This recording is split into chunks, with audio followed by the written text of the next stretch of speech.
So our goal is to dynamically change the display property. And for that, we need to understand how we can, in general, change the style of elements with JavaScript. Why with JavaScript? Because JavaScript is the only tool we got which allows us to run code after the page has been loaded. And with this code, we can of course change the content or the styling of the page. Now, you don't need to know JavaScript to continue with this module here, though.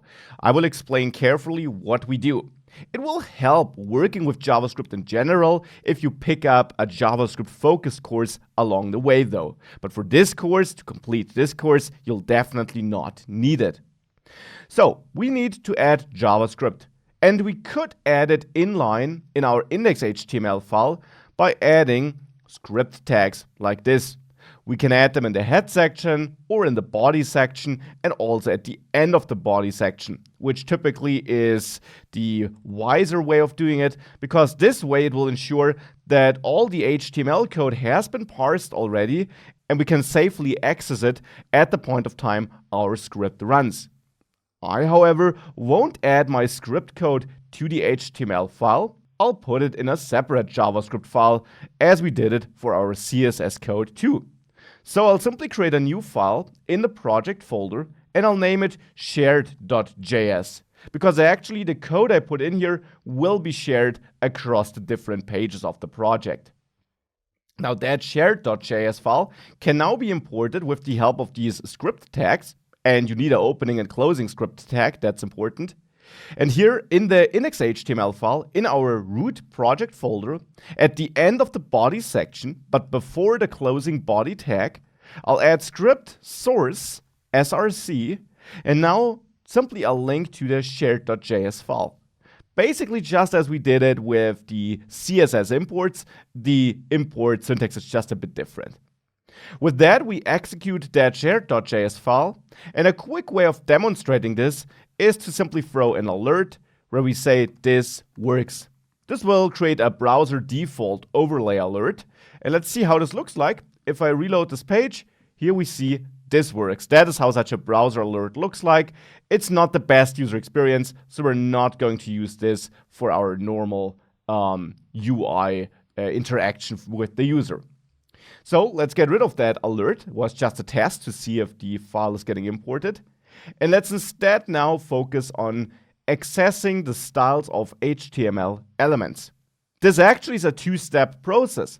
First of all, we need to get access to a so-called DOM element. The DOM is essentially what the browser makes of our HTML code. It parses the HTML code and then creates a virtual representation of it, the document object model, or in short, the DOM.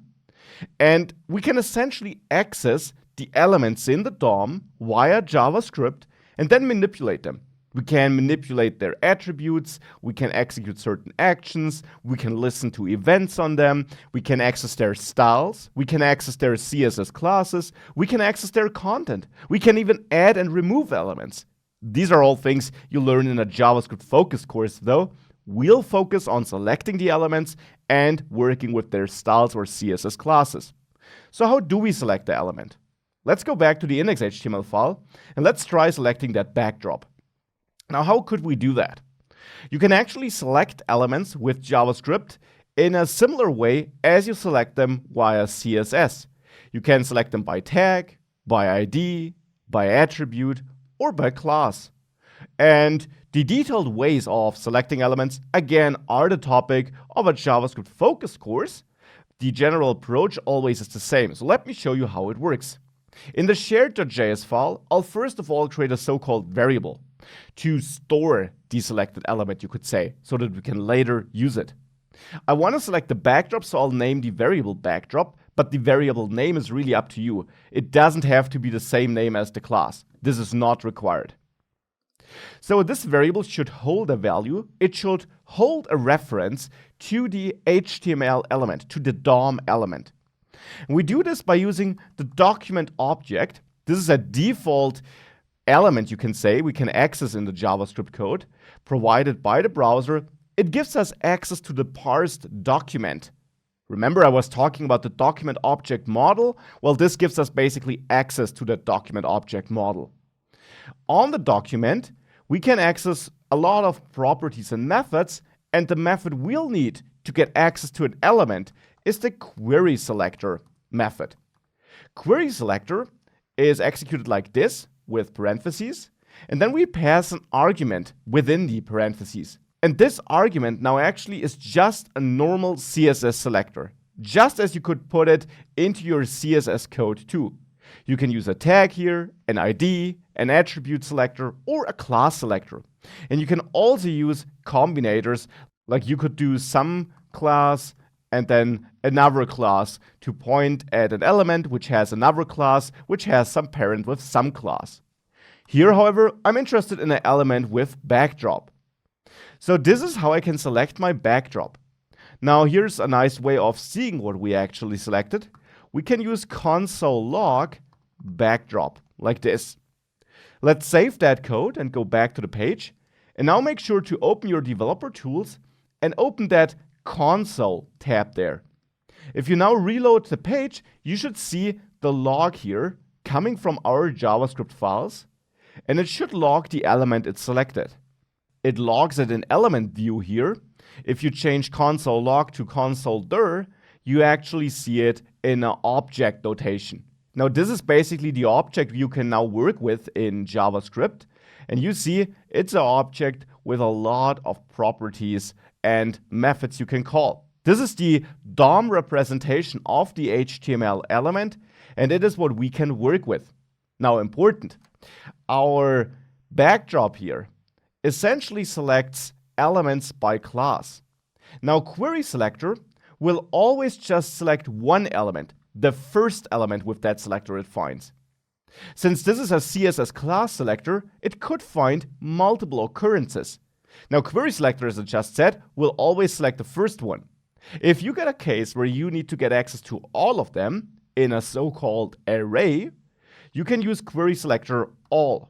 Now this would select all elements with the backdrop class and would return an array. If I now save this and reload, you see we got a node list essentially, and we would have to access the element with the index 0, which is the first element, to get access to the first element with the backdrop. And if we had multiple elements, we would have, well, multiple elements in that list.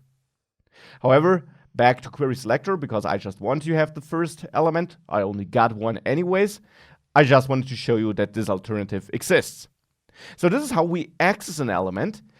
If we now reload again to see it, let's inspect which properties we got here. You see we got a bunch of properties here with all kinds of information, and a very interesting one when it comes to styling can be found towards the end of that list, the style property. Now if we expand this, we actually see all the style properties we can set for this element and their respective values. Now one thing that can be confusing, if you scroll down to set index, for example, you actually see that it has no value here. It's empty. Now, if we inspect our CSS code for the backdrop though, in main CSS, in shared CSS, you see that we actually have a set index of 100. So why can't we see this here? Because all the styles here are added as inline styles to the element. And this element, as all our elements, got no inline styles. And that's important. The style property allows you to access inline styles. I'll also show you how to access classes later in this module. For now, let's work with these inline styles. Since inline styles override all other styles, we can simply manipulate a style with the help of that style property to, well, change the appearance or the look of the element. Back in our shared.js file, what we can do, instead of logging this, is we can access the backdrop and then the style property we just saw, and then there, maybe, for example, the display property. And keep in mind, we set it to none in our class. Now here we set inline styles, and we can set a new value by simply adding an equal sign and then assigning the new value, which has to be a string and then block, for example. This will override our display none style from the CSS class. Therefore, if I save this JavaScript file and I reload again, we see the backdrop again. It's again there because if we inspect it, we can see in our styles that we set display block here as an inline style, which overrides our class display non-style.